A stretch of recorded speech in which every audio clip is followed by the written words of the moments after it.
Hello everybody, welcome back to the Nibiru channel. It is November 14th, 2016. We wanted to bring you the third update on the New Zealand quakes. This is a discussion with a seismologist. This is a follow-up report to the earthquake and tsunami in New Zealand on Monday, November 14th, 2016. And we are also going to hear in this interview that is done by a New Zealand reporter, he's going to be speaking with a seismologist, and the information that he has on this devastating earthquake is very important. So let's listen to the report. Scientists investigating last night's earthquake say it faltered in much the same way as Christchurch's devastating February 2011 quake. Joining me now is GNS seismologist John Ristow. John, before we get into the way it faltered, give us the latest on what actually happened with this quake. Well, the latest thing that that we can see is there actually were two earthquakes. There was one to the south, which was near Kaikoura, which was what we call a reverse faulting earthquake. So it's an earthquake where you get the ground goes like this. So one side goes up relative to the other. And to the north, you had one that we call a strike-slip earthquake. So the two fault planes moving like that, side to side. We don't know what the relative sizes were of the two earthquakes. You know, if they were roughly the same size or if one was bigger than the other. We're still looking into that. So John, you can confirm there were two earthquakes in different places that happened pretty much simultaneously. Yes, that's what we appear to see. That's what is most consistent with all the data that we have. Now, when we say it was a 7.5 magnitude at 15 kilometres deep, which of the two earthquakes does that refer to? Well, the 7.5, the magnitude, will refer to kind of the whole thing, but the actual location and the depth is going to refer to the first earthquake. So in this case, the one that was near Kaikoura. Right. Now, the latest on the aftershocks, how many? And there have been some big ones, right? Yes, we've had quite a few that have been 4.5 or larger. And we've had, so probably, what have we got here, about roughly around 300 aftershocks or so that were located. And I think there have probably been at least 60 that have been 4.5 or larger, with 3, I believe, that have been magnitude 6 or larger.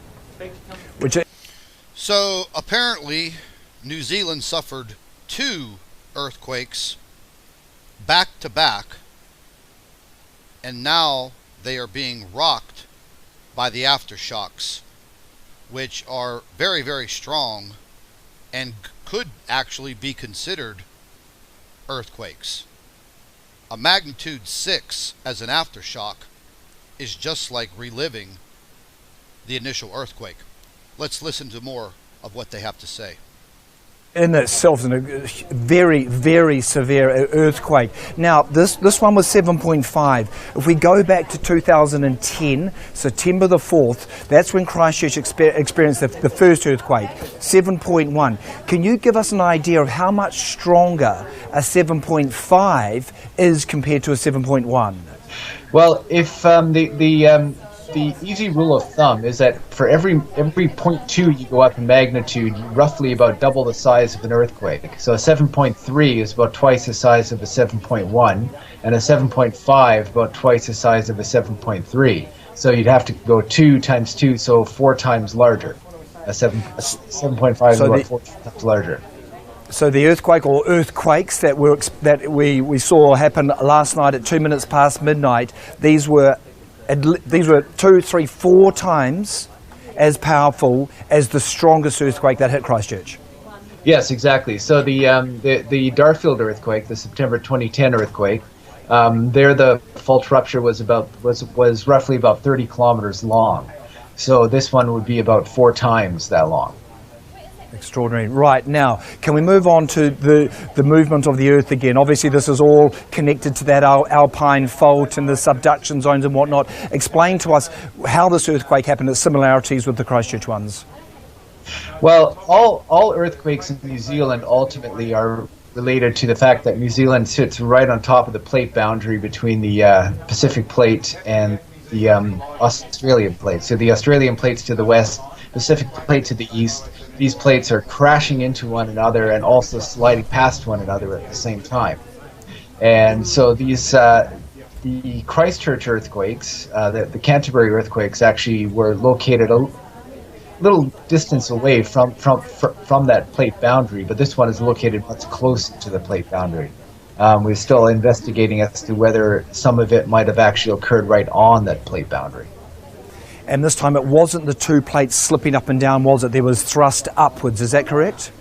Yeah, well, there was both. So the first earthquake, the one near Kaikoura, again, that was up and down, like this type of motion, and the one to the north, going up towards Seddon, was side-to-side motion. And right.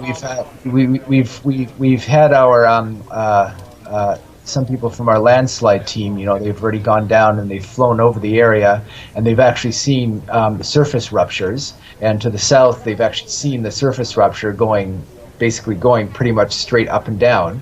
Or pure up and down motion, and to the north, pure side-to-side motion. John, how big were some of those surface ruptures that your team observed? I don't know I can't tell you off the top of my head how big they were. I haven't heard what the actual size of the surface ruptures were, but they'd have to be fairly big to be seen.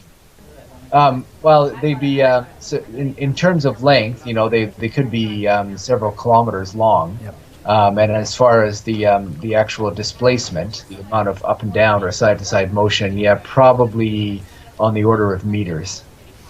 So apparently, the two devastating earthquakes in New Zealand were two totally different types of earthquakes, such as the seismologist is stating, a side-to-side earthquake and an up and down pushing on the tectonic plates.